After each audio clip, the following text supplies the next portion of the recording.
Hello दोस्तों, the Acharya classes में आपका स्वागत है।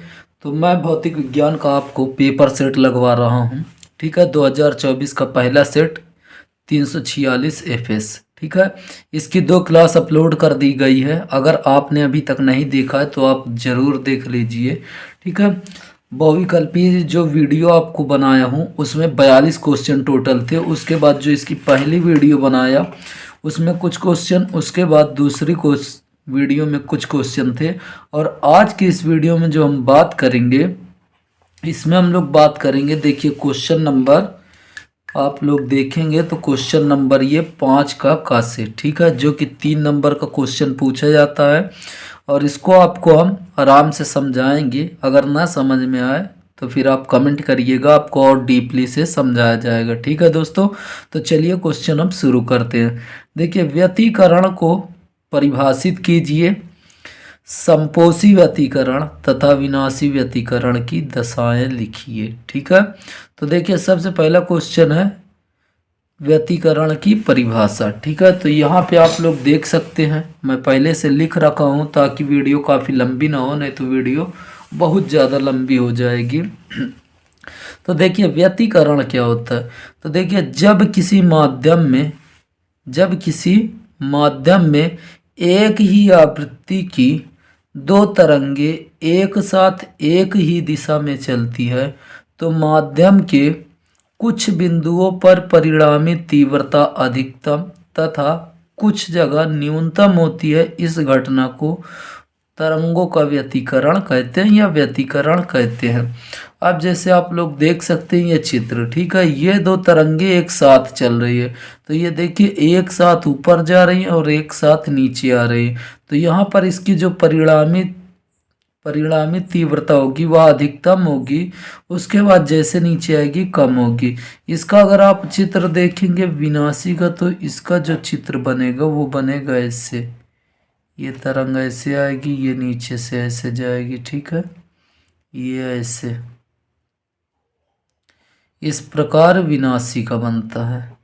तो देखिए यहाँ पे अगर आप देखें तो एक ऊपर जा रही है तो दूसरी नीचे। ठीक है, एक कम हो रही है तो दूसरी ज़्यादा हो रही है। ठीक है, तो आप लोग इसको समझिए कि जब किसी माध्यम में एक ही आवृत्ति की, ठीक है, ये देखिए दोनों एक ही आवृत्ति की 2 तरंगे एक साथ एक ही दिशा में, दोनों एक साथ चली और एक दिशा में, तो माध्यम के कुछ बिंदुओं पर परिणामी तीव्रता अधिकतम, यहाँ पे देखिए अधिकतम, उसके बाद फिर न्यूनतम, फिर अधिकतम, फिर न्यूनतम।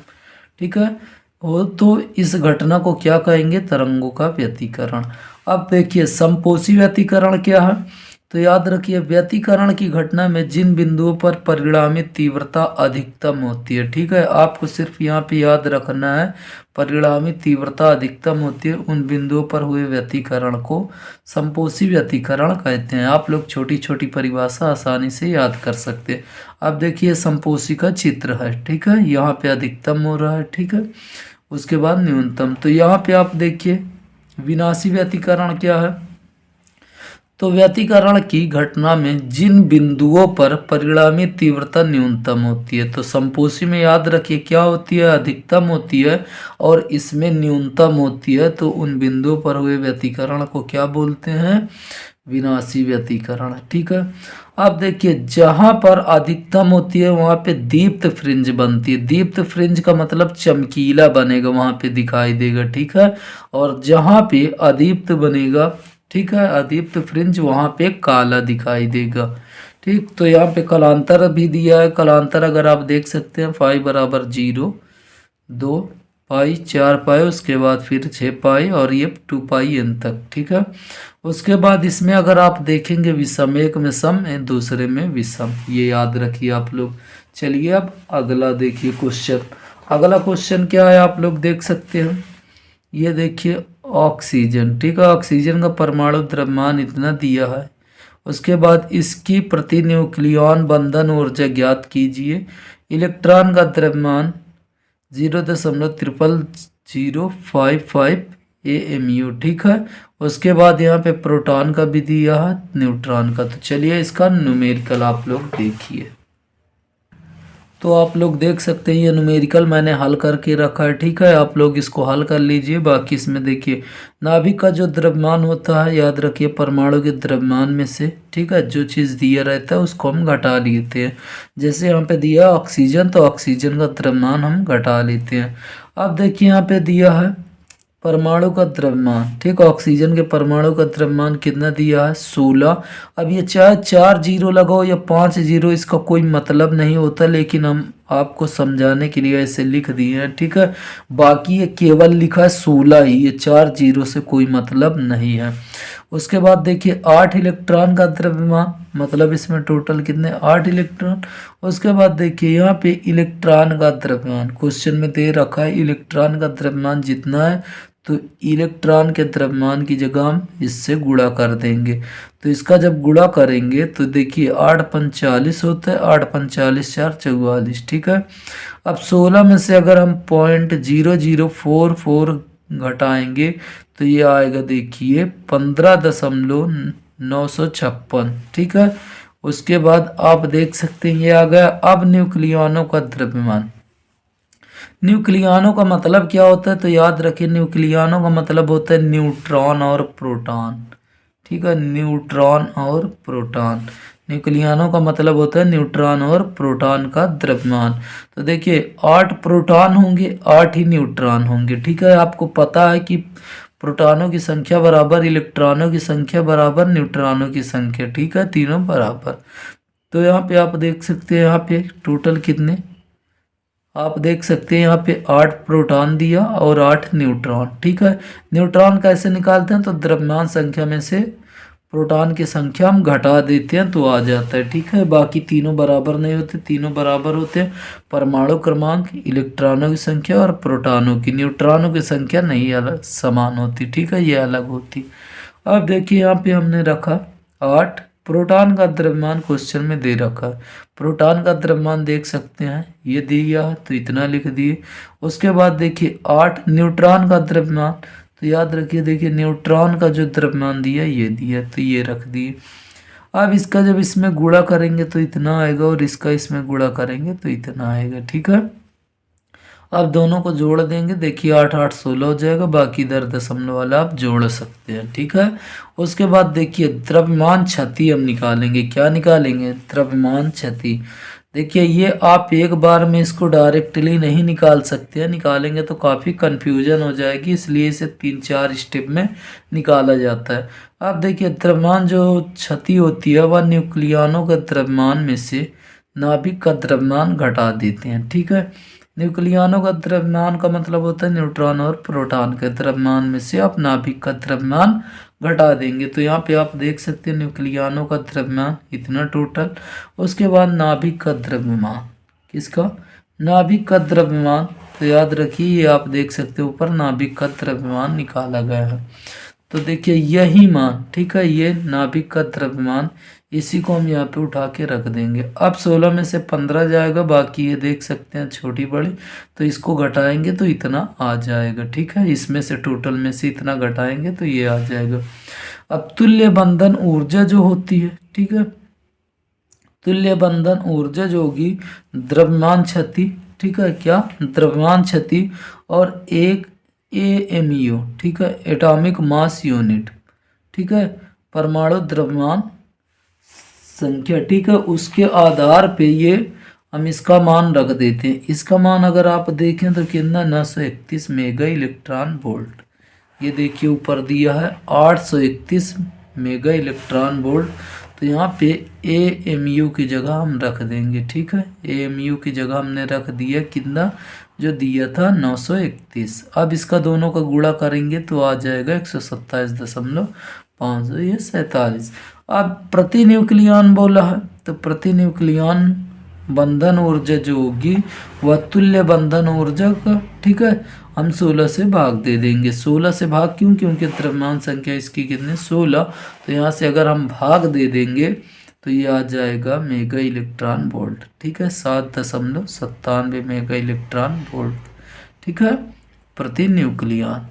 अब अगला क्वेश्चन देखें क्या है। दो समांतर धारावाही चालकों के बीच लगने वाले बल की प्रकृति ज्ञात कीजिए जब चालकों में धारा की दिशा समान है, चालकों में धारा की दिशा विपरीत है। ठीक है, ये क्वेश्चन था, आप लोग ये क्वेश्चन देख सकते हैं कि ये क्वेश्चन पूछा हुआ था। ठीक है, अब देखिए यहाँ पे पास रखे दो समांतर धारावाही चालक चुंबकीय क्षेत्र की पारस्परिक क्रिया के कारण, ठीक है, ऐसे अगर ये मान लीजिए दो तार रखे हुए हैं, ठीक है, अब अगर इस दोनों तार में धारा को प्रवाहित की जाएगी तो इस तार के कारण चुंबकीय क्षेत्र उत्पन्न होगा और इसके कारण भी चुंबकीय क्षेत्र उत्पन्न होगा। तो इसके कारण भी चारों ओर होगा, इसके कारण भी, तो ये वाला जो तार होगा इस पर बल लगाएगा और ये वाला तार इस पर बल लगाएगा। ठीक है, इस प्रकार बल लगाते हैं, कब आकर्षण होगा कब प्रतिकर्षण ये आपको पता चल जाएगा।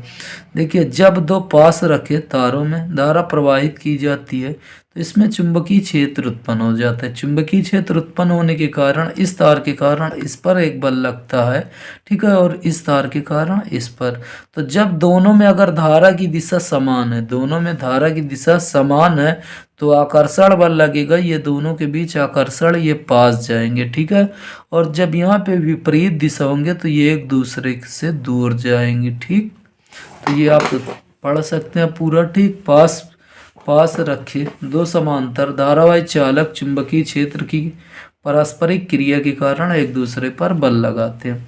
प्रयोगों से स्पष्ट हो जाता है कि जब दो तारों में एक ही दिशा में, ठीक है, जब दो तारों में धारा एक ही दिशा में है तो वे एक दूसरे को आकर्षित करेंगे। अभी मैंने बताया कि अगर ये दो पिन है, दोनों मान लीजिए ऊपर की ओर धारा बह रही है तो ये आकर्षित करेंगे, लेकिन जब धारा की दिशा विपरीत है तो वे एक दूसरे को प्रतिकर्षित करेंगे। ठीक, ये क्वेश्चन 5 नंबर में भी पूछा जाता है, ये 3 नंबर में भी, लेकिन इस चैप्टर में जो यहाँ पे पूछा गया वो 3 नंबर का क्वेश्चन पूछा गया था। तो ये इतना, उसके बाद आप इसका डेरिवेशन भी करेंगे क्योंकि यहाँ पे पूछा है लगने वाले बल की प्रकृति ज्ञात कीजिए। ठीक है, तो अब चलिए इसका डेरिवेशन देखिए। अब देखिए इसमें थोड़ी सी रचना लिखनी होती है, तो यहाँ पे आप समझिए पहले, ये दो तार हैं, ठीक है, दोनों तार हैं, एक तार को हमने ए बी माना, दूसरे को सी डी माना। तो जब दो तार हैं और दोनों में धारा को प्रवाहित करते हैं, ठीक है, और दोनों कहाँ रखे हैं, वायु या निर्वात में। तो देखिए रचना कैसे लिखते हैं। माना दो समांतर तार ए बी और बी डी सी डी है, क्या है, ए बी और सी डी है, जो एक दूसरे से स्मॉल आर दूरी पर रखे हैं। ठीक है, ये वायु अथवा निर्वात में एक दूसरे से आर दूरी पर रखे हैं जिसमें प्रवाहित धारा I1 और I2 है। ठीक, माना दो समांतर तार ए बी और सी डी है जिसमें प्रवाहित धारा I1 और I2 है, दोनों के बीच की दूरी स्मॉल आर है। ठीक, आप किसी भी प्रकार से लिख सकते हैं। अब देखिए तार ए बी के कारण सी डी के किसी बिंदु पर चुंबकीय क्षेत्र B1, ठीक है, तार ए बी के कारण सी डी के किसी बिंदु पर चुंबकीय क्षेत्र, तो याद रखिए किसी लंबाई तार के कारण जो चुंबकीय क्षेत्र का फार्मूला होता है तो ये होता है B बराबर μ0/2 पाई I/r, ये फार्मूला होता है। ठीक, तो पहले तार के कारण इस पर चुंबकीय क्षेत्र B1 बराबर ये। अब सी डी की एल लंबाई मान लेते हैं, सी डी की एल मीटर लंबाई पर बल, तो याद रखिए सी डी पर एक बल लगेगा किसके द्वारा, I1 के द्वारा। ठीक है, तो यहाँ पे F बराबर I2, इसमें कौन सी धारा बह रही, I2, लेकिन चुंबकीय क्षेत्र किसके कारण, I1 के कारण, तो यहाँ पे B1। ठीक, इसकी लंबाई हमने कुछ भी एल भी माना है, ठीक है, एल।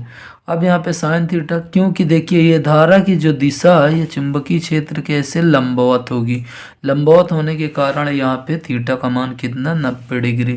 ठीक, तो 90 डिग्री यहाँ पे कर दिए, उसके बाद I2 IB है। ठीक, बी का मान यहाँ पे रख दिए, B1 का मान देखिए ऊपर से μ0/2 पाई I1/r, एल है तो एल वैसे। ठीक है, साइन 90 का मान 1 होता है तो 1 से गुणा करेंगे, यही आएगा। अब देखिए यहाँ पे आप लोग F बराबर μ0/2 पाई I1 I2 L/r। ठीक है, ये फार्मूला आ गया, इसका मात्रक न्यूटन। अब देखिए सी डी की प्रति मीटर लंबाई पर बल। ठीक है, अगर प्रति मीटर बोल दिए तो एल को हम इधर कर लेंगे, ठीक, इसके बटे में गुणा में, बाकी ये पूरी चीज़ें सेम रहेगी, ठीक। दाएं हाथ की हथेली के नियम से ये सिद्ध हो जाता है कि यदि तार में धारा, ठीक है, यदि तार में धारा की दिशाएं समान हो तो आकर्षित बल तथा विपरीत हो तो प्रतिकर्षित बल लगेगा, ठीक है। तो यहाँ पे देखिए दाएं हाथ की हथेली के नियम के अनुसार ऐसे हम हाथ रखते हैं, ये देखिए ये हमारा पंजा जो है अंदर की ओर जा रहा है, मतलब इस तार की ओर लग रहा है, ठीक है। और इधर से देखें तो इधर की ओर, ऊपर की ओर, ठीक। तो इसी से स्पष्ट हो जाता है। अब देखिए अगला क्वेश्चन जो है ये काफ़ी महत्वपूर्ण, जितना अगर हम बात कर लें इस सेक्शन में जितने भी क्वेश्चन पूछे गए तो सबसे महत्वपूर्ण ये क्वेश्चन, ठीक है। अब देखिए अगला क्वेश्चन क्या था, व्हीटस्टोन सेतु की संतुलन अवस्था में उसकी भुजाओं के प्रतिरोधों के बीच संबंध स्थापित कीजिए, ठीक है। तो ये क्वेश्चन पूछा था और क्वेश्चन हमने ये आपके लिए लिख रखा है, ठीक। तो यहाँ पे आप देख सकते हैं व्हीटस्टोन सेतु है, ठीक। तो व्हीटस्टोन सेतु है क्या, इसे कैसे क्या किया गया ये आप लोग समझिए और इसका यूज क्या है, ठीक। तो देखिए यहाँ पे व्हीटस्टोन ने 4 प्रतिरोधों को प्रयुक्त कर, ठीक है, 4 प्रतिरोध का प्रयोग करके किसी अज्ञात प्रतिरोध का मान ज्ञात करने के लिए एक विशेष प्रकार का परिपथ आविष्कार किया जिसे व्हीटस्टोन सेतु कहते हैं, ठीक है। नॉर्मल प्रतिरोध को ज्ञात करने के लिए हम ओम का नियम लगाते हैं, ठीक है, लेकिन अगर जहाँ पे जटिल अगर परिपथ हो तो वहाँ पे हम किसका नियम लगाते हैं, व्हीटस्टोन सेतु, ठीक। तो यहाँ पे देखिए इसमें से अगर मान लीजिए 3 कोई भी दिया हो, ठीक है, और एक ना दिया हो तो उसे हम खूब आसानी से निकाल सकते हैं, बस इसी के लिए इनका नियम बहुत ज़्यादा महत्वपूर्ण है। अब देखिए यहाँ पे रचना लिखनी होती है, क्या लिखनी होती है, रचना। तो मान लेते हैं, देखिए माना 4 प्रतिरोध पी क्यू आर एस, ठीक, यहाँ पे है ये P है, ये Q, ये R, ये S, ठीक। माना 4 प्रतिरोध P Q R S एक चतुर्भुज की A B C D, ठीक है, A B C D की 4 भुजाएं बनाते हैं, एक भुजा ये, दूसरी ये, तीसरी ये, चौथी ये, 4 भुजाएं बनाते हैं। विकर्ण BD के बीच धारा मापी तथा विकर्ण CD के बीच एक सेल लगा होता है, ठीक है। अब संतुलन की अवस्था में याद रखिए, संतुलन की अवस्था में बीडी में कोई धारा नहीं प्रवाहित होती, और कोई धारा जब नहीं प्रवाहित होती है तो विभव का मान भी क्या होता है, शून्य होता है, इसमें 0 होता है, ठीक। तो अब देखिए ए व बी के बीच विभवांतर जो होगा, अब देखिए ना तो इसमें धारा आ रही है, ठीक है, इसमें जा रही, इसमें जा रही है, तो ये दोनों समांतर क्रम में होने के कारण यहाँ पे विभव क्या होगा, समान होगा। अब देखिए इसमें I1 धारा जा रही, इसमें I2, ठीक। तो हम देखिए लिखें ए व बी के बीच विभवांतर, ए और बी के बीच जो विभवांतर होगा ए और डी के बीच के विभवांतर के बराबर होगा। तो देखिए यहाँ पे आप लोग एक फार्मूला जानते हैं, V बराबर आई आर, तो विभव समान है तो इसलिए विभव को लिखते नहीं। अब देखिए यहाँ पे I, ठीक है, इसमें I1 और प्रतिरोध क्या है P, तो I1 इंटू P, इसमें इसी प्रकार देखिए I2 इंटू R, ठीक, समीकरण 1। अब देखिए B व C के बीच विभवांतर जो होगा यहाँ पे B और C के बीच विभवांतर DC के विभवांतर के बराबर होगा। तो यहाँ पे देखिए Q में I1 धारा आ रही है और I2 इसमें, ठीक है, तो यहाँ पे I1 इंटू Q बराबर I2 इंटू S। अब समीकरण देखिए, समीकरण 1 में 2 से भाग दे देंगे, देखिए I1 से I1 कैंसिल हो जाएगा, I2 से I2, ठीक है। आप यहाँ पे देख सकते हैं इसको, जब देखिए यहाँ पे भाग दिया गया तो समीकरण 1 को समीकरण 2 से भाग देने पर भाग दिया गया तो आप देख सकते हैं I1 से I1 कैंसिल हो जाएगा और I2 से I2, तो P बाई क्यू बराबर R अपॉन S। यही व्हीटस्टोन सेतु की स्थिति संतुलन की अवस्था है। ठीक है, तो यहाँ पे हम लिख देते हैं यह स्थिति व्हीटस्टोन सेतु परिपथ के संतुलन की अवस्था कहलाती है। ठीक है, इस स्थिति में परिपथ में तो धारा बहती है परंतु शाखा बीड़ी में धारा नहीं बहती। अगर व्हीटस्टोन सेतु है तो यहाँ पे देखिए इसमें धारा बहेगी, पूरे परिपथ में बहेगी, लेकिन इसमें धारा नहीं बहेगी। ठीक है, अब अगला क्वेश्चन आप लोग देखें। अब देख सकते हैं खंड द का ये लास्ट सवाल। अथवा में भी एक सवाल दिया था, ठीक, तो अथवा वाला छोड़ दिया है। बाकी अगर आप चाहते हैं इसको बताएं तो आप कमेंट कर दीजिए, हम जरूर ये क्वेश्चन आपको बता देंगे। ठीक है, तो यहाँ पे अब आप लोग देखिए क्वेश्चन नंबर, ठीक है, लास्ट इसका, किसी समांतर प्लेट संधारित्र की धारिता के लिए व्यंजक प्राप्त कीजिए, इसकी धारिता कैसे बढ़ाएंगे। 3 नंबर के सभी क्वेश्चन थे। ठीक है, तो ये चलिए इसको अब देखते हैं। ये क्वेश्चन आप लोग देख सकते हैं, ये व्हीटस्टोन सेतु था। अब अगला क्वेश्चन आप लोग के सामने ये, ठीक है, अब देख सकते हैं इसके लिए सबसे पहले हमें चित्र बनाना होता है। क्या बनाना होता है? चित्र। ठीक है, तो देखिए ये चित्र बना दिए। अब इसमें लिखना होता है। ठीक, देखिए मान लेते हैं, माना संधारित्र 2 समांतर प्लेटों, माना ये संधारित्र बना हुआ 2 समांतर प्लेटों x और y से मिलकर बना है, x और y से मिलकर बना है। इसका अनुप्रस्थ, ठीक, अनुप्रस्थ क्षेत्रफल मतलब ये वाला जो क्षेत्रफल होता है, ये पेन का जो ऊपर वाला एकदम क्षेत्रफल, ठीक है, पेन के कैप का ये जो ऊपर वाला ये इसका क्षेत्रफल, इसको अनुप्रस्थ क्षेत्रफल बोलते हैं। ठीक है, तो जिसका अनुप्रस्थ क्षेत्रफल कैपिटल ए है, इसका अनुप्रस्थ क्षेत्रफल कैपिटल ए है, तथा बीच की दूरी, ये दोनों प्लेटों के बीच की दूरी स्मॉल डी है, प्लेटों के बीच की दूरी स्मॉल डी है। ठीक, जब प्लेट x को, ठीक है, जब प्लेट x को प्लस q आवेश दिया जाता है, ठीक है, तब प्रेरण के कारण, ठीक है, प्रेरण के कारण प्लेट y पर विपरीत प्रकार के आवेश उत्पन्न हो जाते हैं। ठीक है, अब देखिए प्लेट y को पृथ्वी से संबंधित कर देते हैं।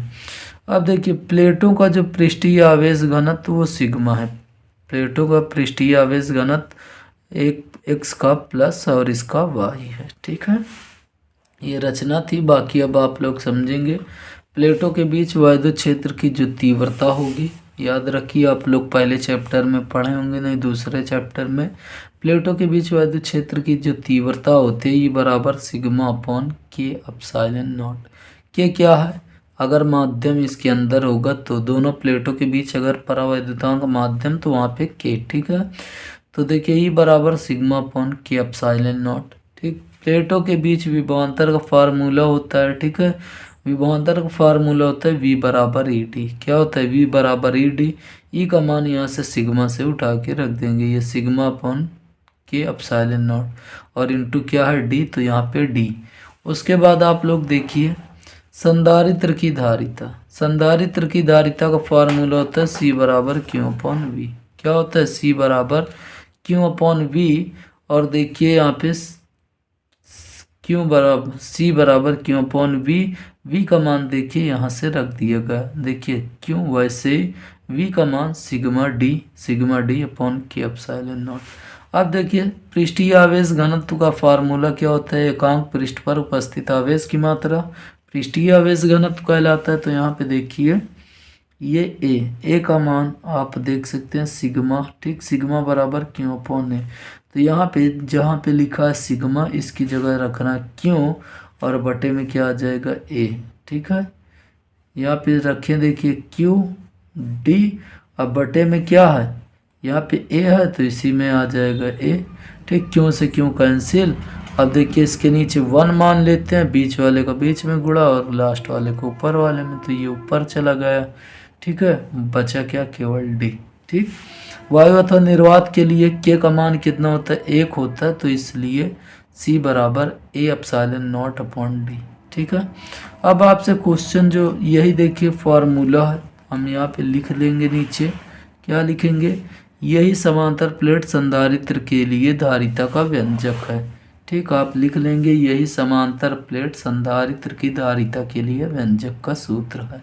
या व्यंजक है, इसमें आप यहाँ पे नीचे लिखेंगे।